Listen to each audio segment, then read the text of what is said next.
Good morning to you. Changing the community in a big or small way. It's the theme of a new Radio 4 weekly series. It begins on Monday. Yeah, it's called Cafe Hope, and it will represent a virtual radio coffee shop, shining a light on people who make a difference in their communities.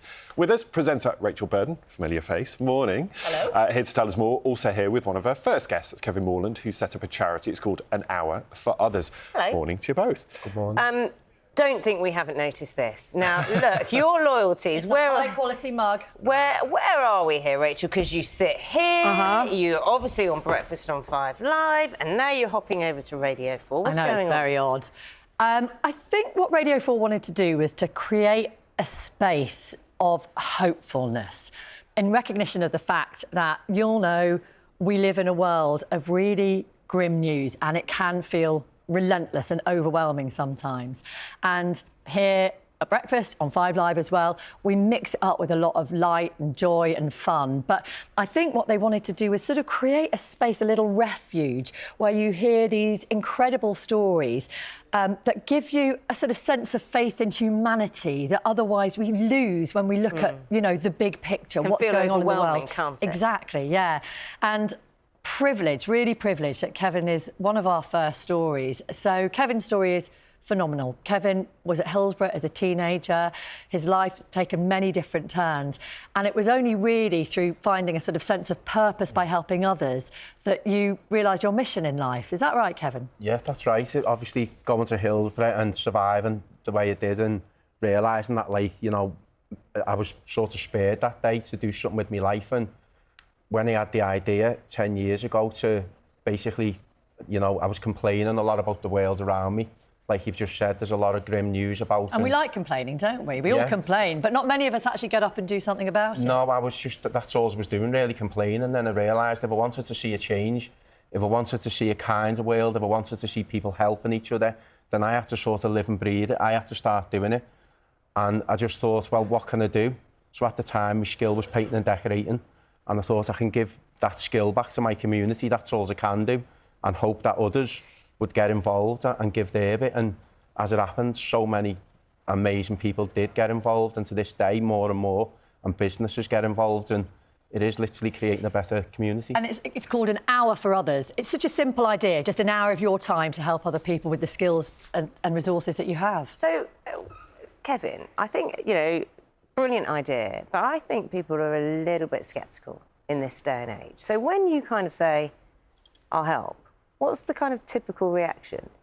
At first, when I said I wanted to live in a kinder world, people thought I was crackers. People said, kindness, Kevin Morland's talking about being kind, but then I just thought that the change in the world that you want to see, if there's any type of change you want to see, it's not going to happen for you. You know, nobody's going to come in and wave a magic wand. You've got to be the change you want to see, and that becomes, you know, your habits, the words you use, and the actions, the way you interact with other people. So have you had really good friends see a change in you, or, you know, and other people say, what are you really about? No, for 10 years, more and more people have got involved. Everybody's seen An Hour for Others, the impact it's had in the city, the businesses that have come involved. Everybody sees it, sees the difference that it's had in, you know, children's lives and adults' lives. People's lives are being transformed. The schools are now saying, like, the difference in some of the children that we work with, so people can actually see the changes. And the thing is that there is an organisational power behind this. We should acknowledge that Jill, Kev's partner, so he gets a lot of help and support from her. But also, I think it's the kind of ripple effect. So when someone like Kev steps forward, other people step forward as well. But it comes at quite a lot of personal sacrifice. You know, there's a lot of time involved in all of this.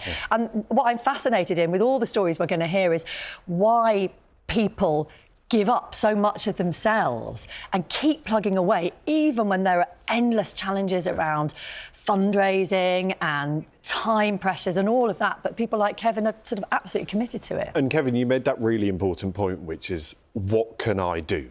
Yeah. And we probably don't feel we have it in ourselves. Like, what are my skills? How can I contribute? What can I give back? And for you, it was a really practical skill. But for others, it will be different things, won't it? Yeah, everybody. I believe that everybody has got, you know, unique talents, unique gifts, skills, which the world needs to see. You know, we're all here for a purpose. We all can make the world a better place. And, you know, we can't do everything. We can't change everyone, but all we can do is change ourselves and bring them talents and gifts and skills into the world to help others and, you know, just create a better future for our children, which is what I want to see. So you are in the very enviable position of getting to meet people like Kevin. Amazing. Yeah. Who else? What other kind of stories should we expect to be hearing? I mean, a real range, and it's been such a privilege to meet these people, and all of them have been totally inspiring. And some of them, like Kevin, have gone through really traumatic experiences in their lives.